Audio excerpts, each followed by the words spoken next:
thought it was fireworks, and then it just didn't stop. And I'm like, Debbie, that's not fireworks. And then people started running, and we asked what was going on, and they said it was a shooter, and then we realized it sounded like machine guns. Honestly, at the start, we all thought that it was probably like an electronic thing, a malfunction or stuff.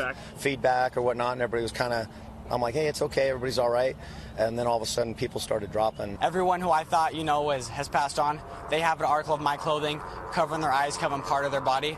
Everyone who I saw breathing, I helped, man. The shots just kept coming, and so we were going down, and when we got down, there was a man that was shot right there. They were trying to take him out. He was all bloody, and he was unconscious. 59 dead, 527 injured. Those were some of the eyewitnesses at last night's massacre in Las Vegas. Joining us now, Jennifer Byrne and Taylor Benj, and they both witnessed the shooting last night. Jennifer, let's start with you. Tell us where you were. Tell us what happened. Tell us what you saw. Right. We were actually on a platform to the left of the stage. The night before, we were right up front by the railing where all the bullets were ricocheting. This night, we just didn't feel like being claustrophobic, so we made a last-minute decision to go to the Malibu tent and go up on a platform that was about 15 feet high. So we really didn't know what was going on until near the end. We thought it was fireworks. We thought it was a helicopter. First time, it went the second time. We thought it was a sound problem when the lights went off. And then we saw people running the third time, and people told us, get down. And we got down, and the bullets were going over our head, and someone said, just run. And we jumped off the side of the platform. So scary. It's got to be terrifying the moment you realize what's actually happening here. Taylor, tell us your story. I was on the right side of the stage, probably just opposite of her. And, at first, like a lot of people say, it sounded like fireworks.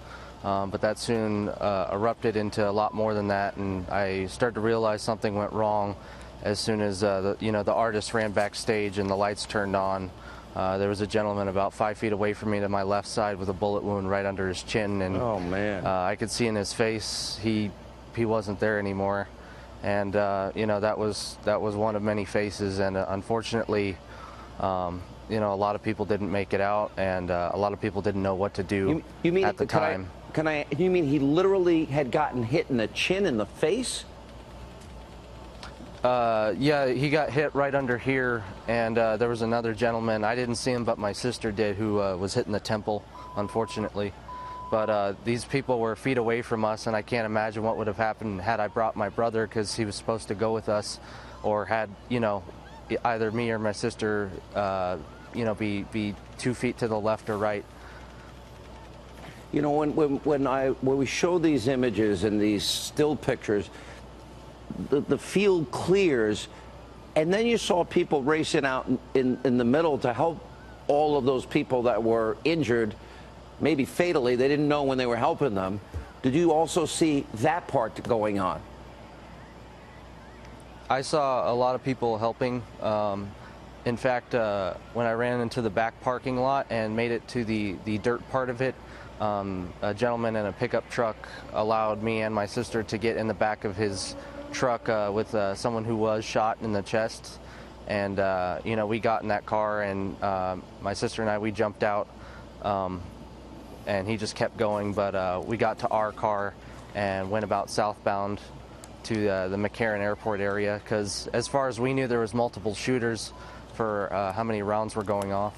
Well, you just hear it. It's chilling. It's beyond chilling. Jennifer, when you finally recognized what had actually happened here, and you looked out and you saw what was happening and people scattering, what did you say? We just ran. I was with two other girls. We lost each other immediately. We all went in 3 different directions. One friend ended up hiding in a dumpster outside of McCarran by the tarmac. Another one got in an SUV with also 3 victims.